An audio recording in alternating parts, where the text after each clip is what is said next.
The village of Sahara lay at the edge of a once thriving forest.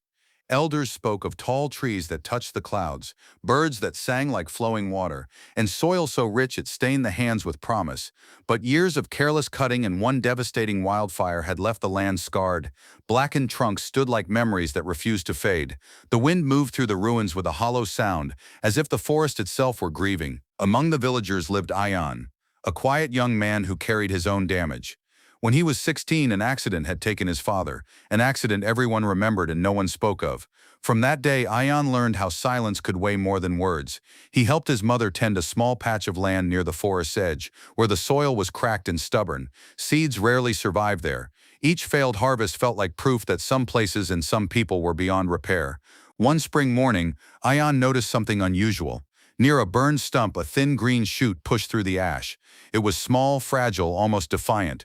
The ground around it was still dark with scars. Yet there it was, alive. "Why bother?" he murmured to the shoot, half smiling at his own bitterness.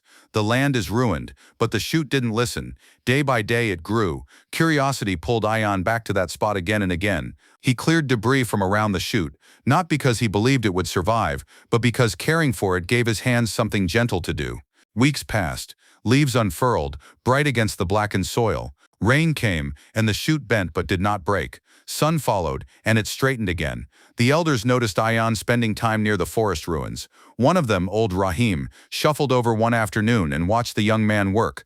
"Do you know what grows best after a fire?" Rahim asked. Ayan shrugged. "Nothing good." Rahim smiled softly. "Life." Ayan scoffed, but Rahim continued. "Fire clears what is weak. It leaves space. Nature does not mourn damage the way humans do. It adapts." Those words stayed with Ayan.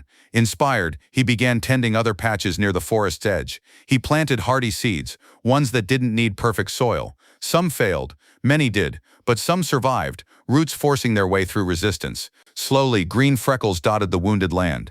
As the land changed, so did Ayan. He noticed that the ache in his chest, once constant, now came in waves instead of floods. Working the soil taught him patience. Seeds did not apologize for taking time.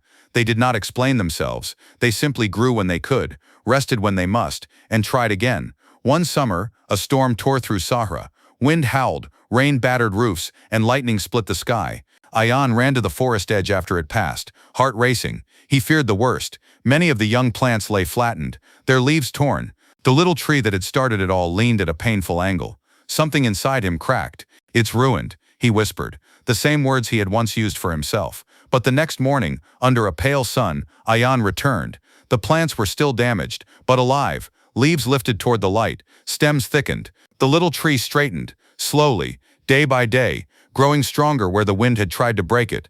That was the moment Ayan understood. Damage is not the end of life. It is part of its education. He began sharing what he learned. Children followed him to the forest edge, helping plant, water, and protect the fragile growth. They learned that roots grow deeper in hard soil, that storms train branches to bend, and that scars on bark are proof of survival, not weakness. Seasons passed. The land transformed. What was once ash became shade. Birds returned, cautious at first, then confident. The air changed. The silence softened. One evening as the sun dipped low, Ayan stood beside the now tall tree that had begun it all. Its bark was rough, marked by fire and storm, yet it stood firm, leaves whispering in the breeze. Ayan touched the trunk and felt a calm he hadn't known in years. He realized that he too was marked by loss, by silence, by pain. But like the forest, he had adapted. He had grown around his wounds, not despite them. Nature had taught him the truth no one ever said aloud. Life is not fragile. It is resilient, stronger than damage, stronger than loss, stronger than fear. And just like the forest, as long as life remains, growth is always possible. If you want, I can